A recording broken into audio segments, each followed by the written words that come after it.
and welcome to Echo Now podcast, where we talk about trending social issues. And today we are going to be talking about climate change, carbon emissions, your carbon footprint, and how our everyday choices affect Nigerians' climate. So today we have a student leader and an environmentalist who is going to take us and walk us through this topic. Nice to have you. Please, can you introduce yourself? Hey, greetings to everyone. My name is Ikam Enes Magashi, a Okay. student of Environmental Education Department, University of Calabria, Calabria. Okay, thank you. Nice to have you here. Welcome. Okay, so let's start from the topic carbon footprint. What exactly is carbon footprint? Okay, thank you very much. Carbon footprint is looking at those harmful gases that are being Okay, emitted into the atmosphere okay, as a result of day-to-day activities.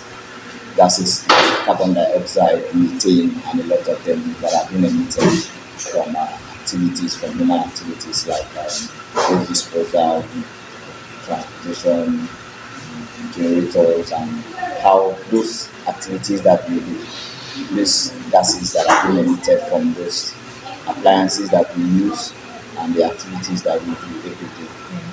okay. All right. So, these things now, how does it actually affect us in Nigeria? Like, let's say we're going to the markets now. I want to create an awareness about carbon footprint. How do we explain to the common man, to the layman, that okay, this thing actually affects us here in Nigeria? Okay,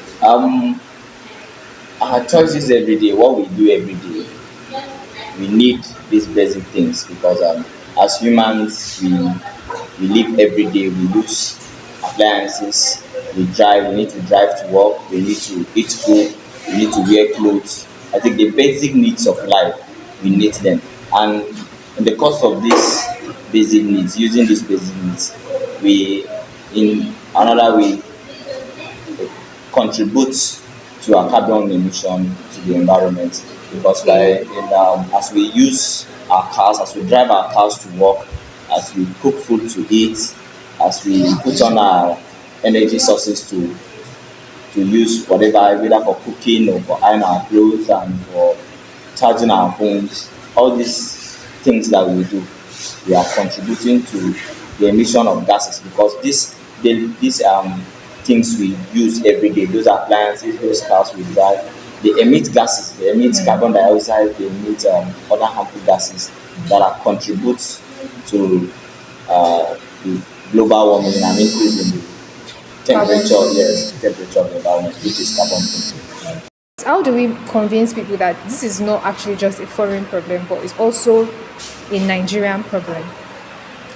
Okay, when we talk about climate change, we are looking at basically the changes in the atmospheric condition over a long period of time because those changes doesn't just happen within a short period. Changes that have been observed for a long time. So let's say at least 30 to 35 years. So when we talk about climate change, we're looking at those the impact of some long-term changes.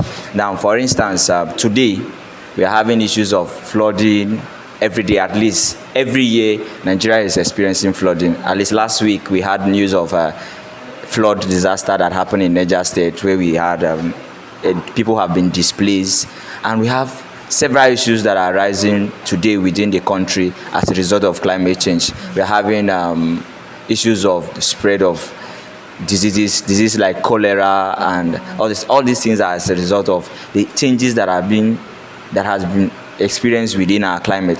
So when we talk about climate change, it's not just about there, it's within us because these changes are even affecting us now.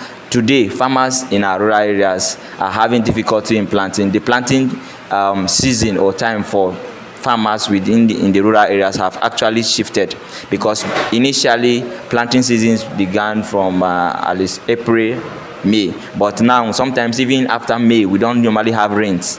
You have rains during June, and before October you have the rain have ceased. So these changes are changes that have as a result of climate change because of the increase of gases in the atmosphere. These increase of gases which have resulted in global warming and all that. So it's not just a far away thing, it's something that's even within us because it's affecting every one of us, both you and I talking now and even people in other places. Thank you. Thank you. So, when we bring, okay, someone that's living, let's assume that I'm living in what, and we are living in federal housing. Will we say that the emissions, the carbon footprint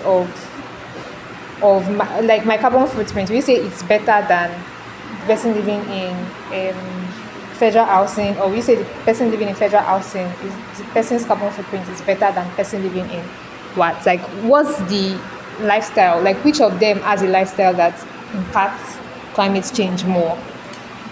Okay, I will say both the person living at what and the person living in federal housing both has both contributing to climate change within the area, because the person living, the difference is just that the person living, we will see it as if both of them are not contributing anything to the environment, whereas they are actually contributing. Now, a person living in federal housing, by area of consideration, should be a big person, like a wealthy person, a rich. And being a wealthy man, you should have cars, you have AC that is running in your house, you have a generator, if not a generator, a lister that is running in your house, you have electric cooker and all these other appliances that you are running in your own house. And if you check, all these things are, as you are running them, they are emitting gases, they are emitting carbon dioxide into the environment. So that person is contributing to climate change, because his daily choices of living, his cooking skills is also high. Yeah. Likewise, the person living in what? The person living is what? Considerably will be a business person. Yes. Who is selling, coming out every day to sell goods, and as he's selling, he's trashing out waste. Exactly. Waste that is being generated from whatever he's selling is being trashed out and is littered all over. Exactly. And those wastes too are also contributing to the emission of gases in the atmosphere, thereby leading to climate change. So to me, I would say both the two persons are both contributing to climate change, and I will not say this person is contributing more and this person is contributing less, because all of them are emitting gases through their actions to the environment. So that's it. Okay, so things like this now, how it means in this what, let's just use this what again as an example. There's some things that we see in the environment, like let's say we see the use of keke, the use of fast food, stuff like that. Like, to what extent do these things that we consider our daily life, like keke is part of our life, fast food is part of our life, all these things. So to what extent do we consider them harmful to the environment? Should we consider them? Okay, first of all, let me go for the fast food, like you mentioned, because to me, I have always seen this as one of the problems within us here. And if you check within Calabar, the number of fast food joints within Calabar is increasing daily, every day, as if people are eating more on the streets of Calabar than any other places. And now, if you check, to an average resident of Calabar, at least every person, as you go to eat, at least you should have chicken and rice, and you will not eat just rice, at least you have chicken. And then as you are eating chicken, there's also a high demand for chicken in the market, because it needs to give people meat every day. And now this high demand for this product is making people to go in high request for like animal consumption. So these poultry farmers and people that are doing all these things, they are also helping, you are contributing more, because as they are killing these animals, they are rearing, you see, every day they are bringing these things on board. And as they bring it on board, the increase is increasing the level at which people are actually killing these chickens and all that. And it's that kind of lifestyle, to me, I would say it's good to enjoy yourself and to have a good time, have a good meal to eat. But to an extent, it shouldn't just be what we prioritize the more. At least sometimes we go for just good food.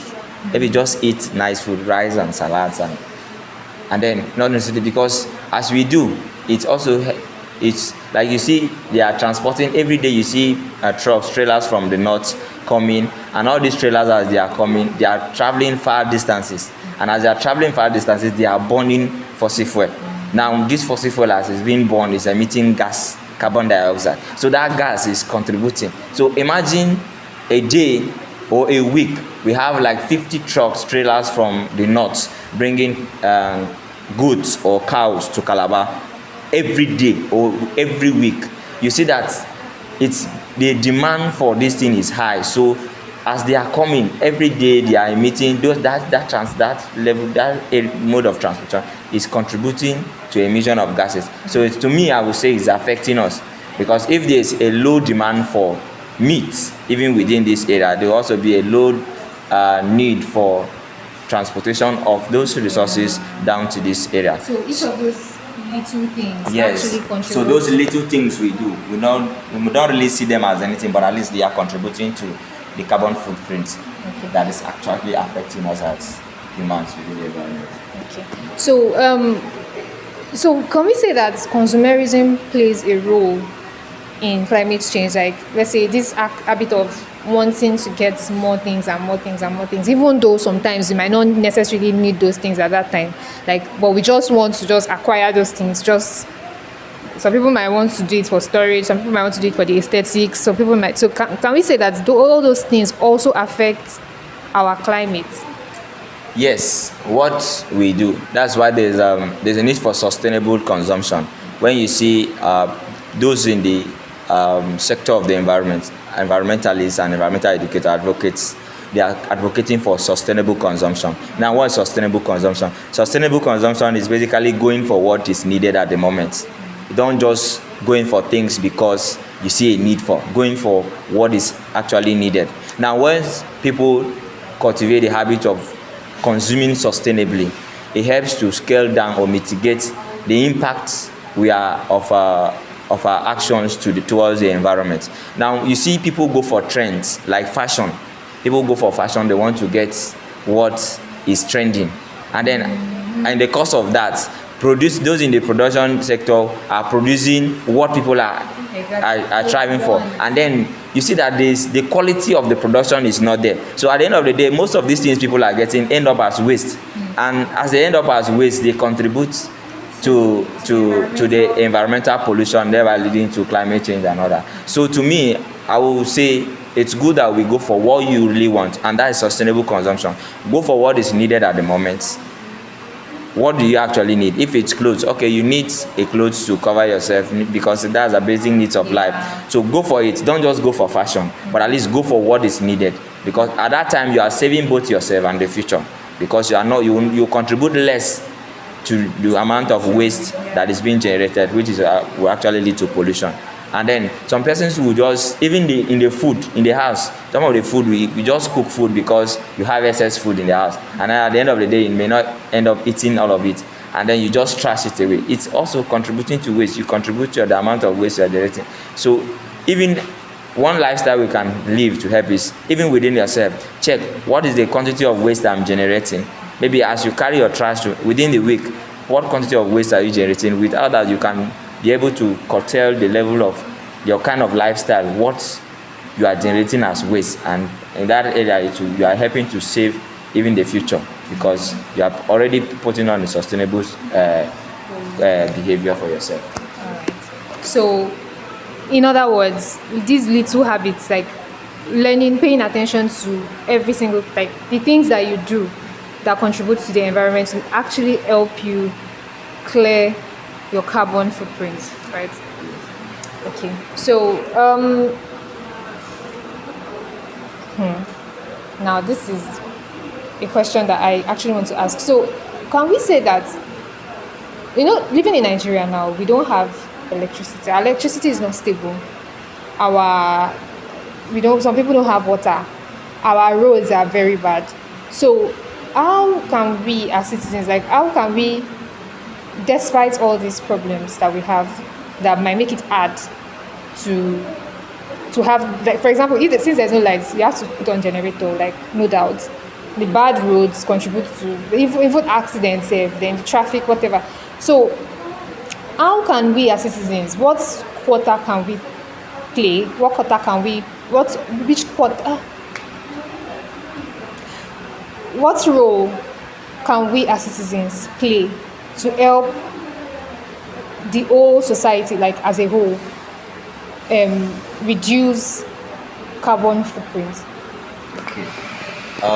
Talking about energy, yes, in Nigeria where we find ourselves, we have a lot of challenges, especially when it comes to energy generation.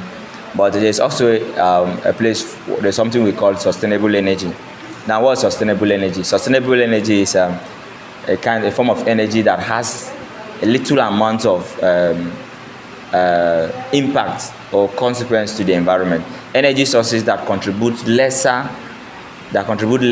to environmental pollution. Energy sources like we have the solar, and we also have wind, energy generated from wind, and we also have energy generated from other natural sources. Now, energy can is also generated from landfills, like from all these waste dumps. Yes, yeah, they generate. There's research that energy. There's also generates energy from all these waste sources. Although that has not really been, it's not that popular, but at least we know of the solar energy, and we know of the wind energy and all that. So if we can go for sustainable energy uses, that's why there's an advocation for sustainable energy.